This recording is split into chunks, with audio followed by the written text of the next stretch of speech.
Hi, Deepa Rani Shekhar from Transform Life Programs. Love and Light. Friends, can you sleep when a storm is raging? Can you sleep when a storm is raging? It's a very simple question, but the answer for this is not straight and clear. I'm sure that's how you feel. Or is it that you can answer this question? Can you sleep when the storm is raging? Okay, to clarify my point to you, let me tell you a story. There was a farmer in the Atlantic Sea coast where he had lots of farmland and he wanted farm help.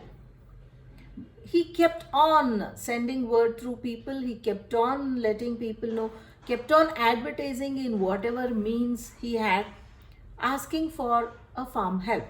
But he never got one. Can you guess why? Okay, let us take this. Why are certain cities thickly populated while other cities are not thickly populated, while the villages are pretty thinly populated compared to these fast growing cities or the metropolitan cities? The reason is these cities are the business hub. There is a lot of economic growth.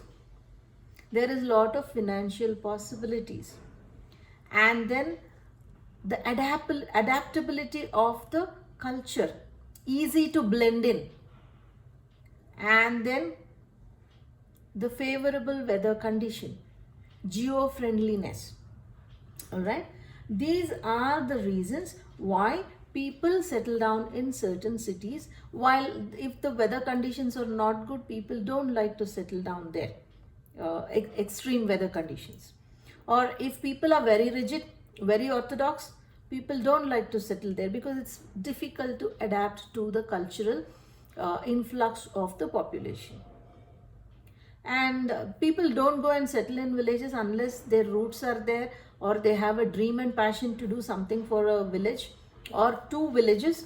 Nobody goes back to villages because the economic growth is slow, the adaptability is lesser, and a lot of other stuff.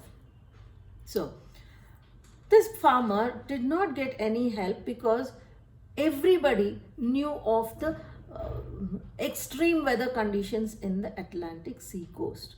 The raging storms, the difficulty to survive them, everybody knew. Finally, there was only one man who showed up to be the farm help for this farmer in the Atlantic Sea coast. He asked him a question: what qualifies you for this job? And the one who had applied for the job, one who had showed up rather for the job, said, "Sir, I can sleep through the storm. I can sleep when the storm is raging." The farmer felt it a little strange. Had he got 5, 6 other people, he would have said, "Ouch, how can you sleep when the storm is on? There'll be a lot of work to do. You got to secure so many things." But since he had nobody else, since he was on the edge, he hired the man. Probably you will remember this, the way we welcomed our maids, our cooks, our household helps back. Whatever complaints we had against them, we realized was not worth so much of rage and anger. When you do everything for yourself, when you don't have an alternative, you know the value of these people. So similarly, he appointed this farm help, and the farm help started working on the farmland. One fine day, it started beginning, the storm started building up, and the farmer got worried. That was the first storm the farm help was facing in the Atlantic Sea coast. So he rushed to see what the farm help was doing. He was almost going to sleep. The farmer asked, "What are you doing?" "I am sleeping, but there is a storm. I told you I can sleep through the storm. I sleep when it is storming."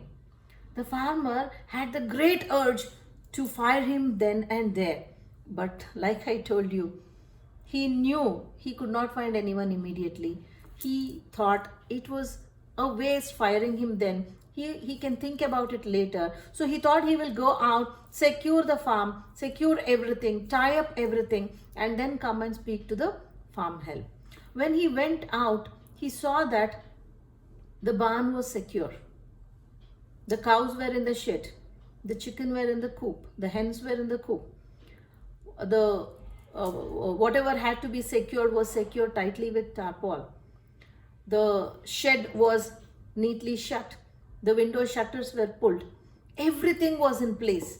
And the storm, though it raged, whatever had to be done when it starts, the storm builds up, was already done.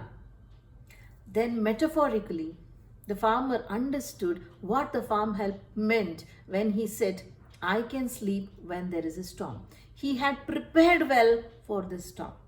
He was well prepared. He need not rush when there is a storm because everything was ready, everything was secure and in place. With gratitude in his heart, with feeling a little guilty for having judged the farm help so soon without even seeing his ability, he went to bed with deep gratitude in his heart.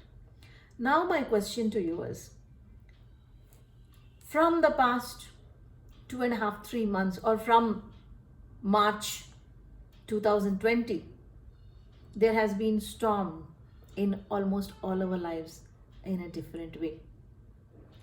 We had to shut down businesses, we had to call off meetings, we could not go to our official work, we could not have parties, we could not have social gatherings, we could not have religious gatherings.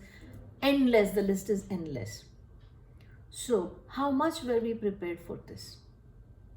Not at all. It just came, stuck us unexpected, right? So, how much are we prepared now for such things that come unannounced? The governments were not prepared, individuals were not prepared, hospitals were not prepared, researchers were not prepared, experts on pandemics were not prepared.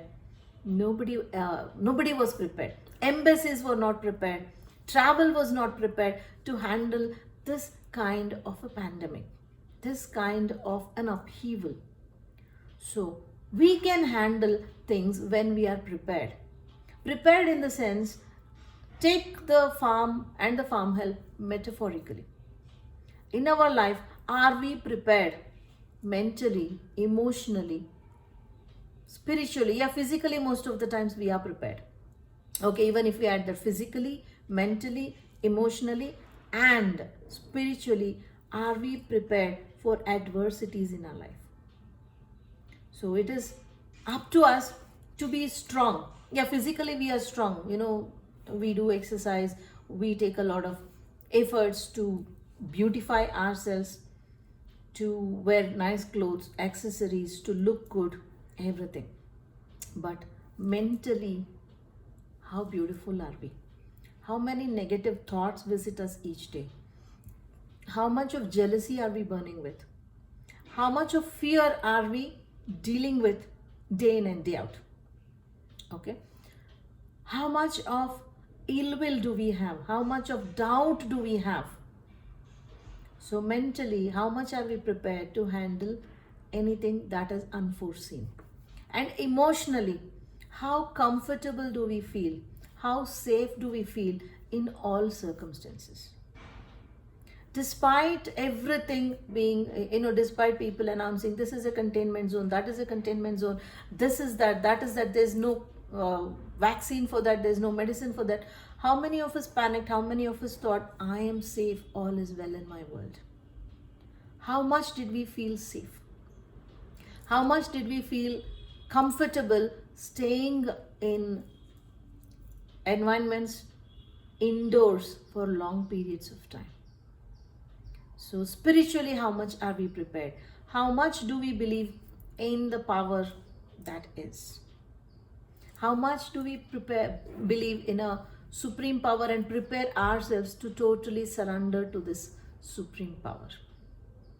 How much are we spiritually prepared to say, I am not religious anymore, I am spiritual.